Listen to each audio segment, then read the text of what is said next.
This is one of my favorite ones. It's about the coat Mom made me. It's called The Warm Gray Coat. When did the sauerkraut and time have it? Was that like in the 60s or 50s? No, I was in second grade, so it would have been 1957, 7 years old. This was probably third grade teacher. The Warm Gray Coat. As I think back on the clothes of my early years, I remember frilly dresses with stiff netting underneath that scratched. They were worn for dress-up in church. Then I envisioned my favorite store-bought dress I wore when I was 7 that was shiny, bright, light blue fabric pinafore over a white inner dress, an outfit I would have worn every day to school if Mom would have let me. Yet the most powerful of all my memories is the coat and how it came about being made. Why I should remember this coat is easy. It was third grade and I was home ill with whatever was going around the late fall. As she nursed me back to health, Mom decided it was the perfect time to make me a fine winter coat. When Mom grew up in the 1910s on the farm, clothes were made from the wool of the sheep, the wool the sheep grew, and cloth made from spinning and looming of it, and carefully cut and sewn into beautiful garments by her mother. Beautiful fabric, still in good shape, was reused to make children's clothes all the time back then. In fact, looking at her old family pictures, Mom can still recall what garment this or that outfit was made from. Down in the basement she had an old coat that had been hers long ago that still had some good use in the fabric. Perfect for the amount of fabric needed to make a coat for a small, little 8-year-old girl. It was important for you to know, so you understand part of why things happened as they did, that Mom didn't drive a car. She had grown up on the farm where her brother drove her everywhere. Then when she graduated from nursing school, she lived in Chicago where she used public transportation, living there until she married, had my sister, and not until I was born did she move out into the suburbs, Dad taking her wherever she needed to go on weekends, or just a short walk up the main street and catch the bus was her way around, most usually getting a cab to take us to the doctor downtown. So Mom had to do with what was in the house those days together. She didn't even have a pattern, but made up her own using my sister's coat and me as a model. Not being well and not wanting to move around much, I was the perfect candidate for pinning here and there as the project went along.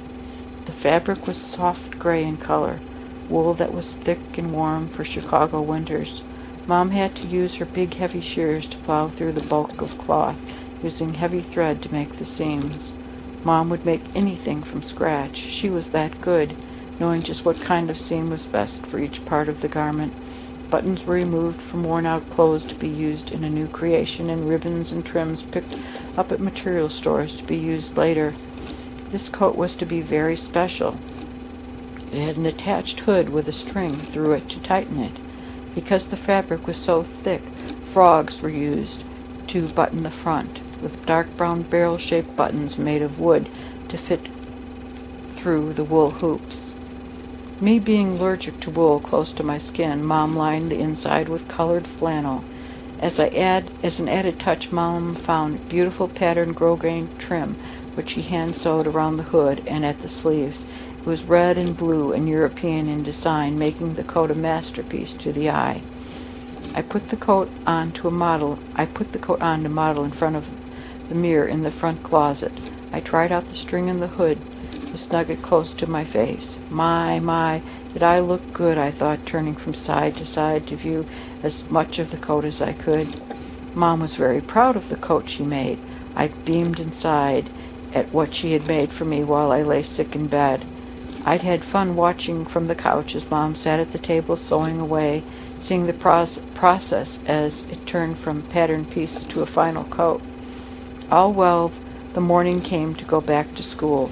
Cold enough for the coat, I proudly put it on.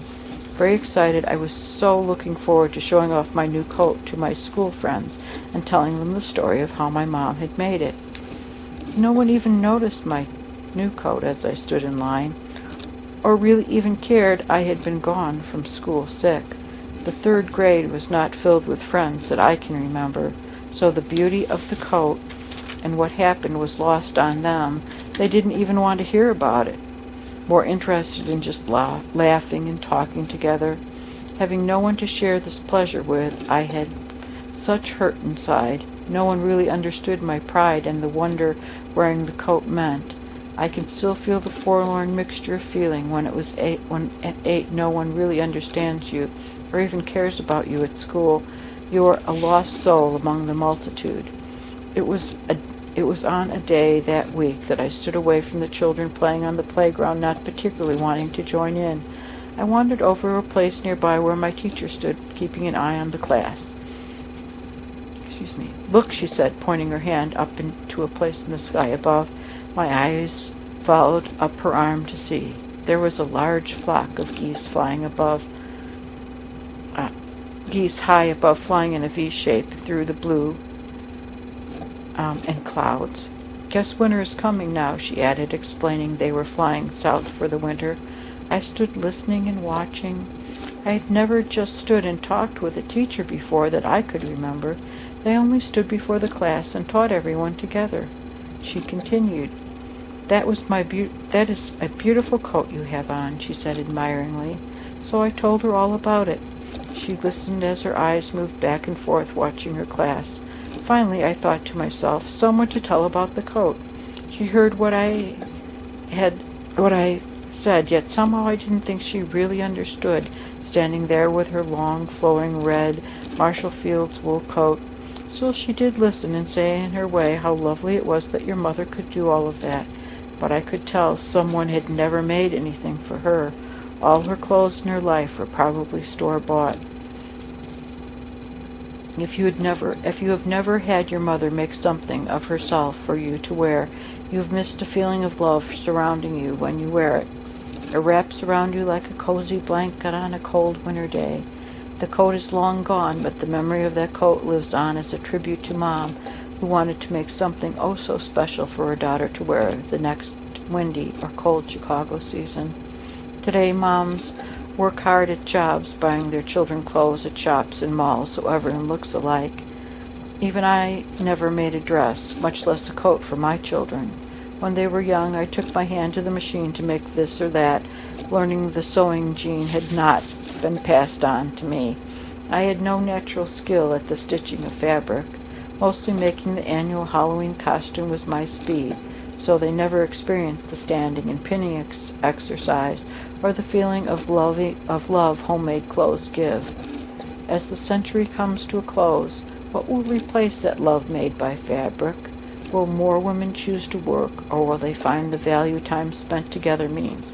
As I turn 86, as my mother does this month, what will I find in the world about 40 years from today? I'm sure I don't know, yet somehow I think I will still be able to think back and feel the warm gray fabric that protected me with loving care. That one I wrote on March 1st, 1998.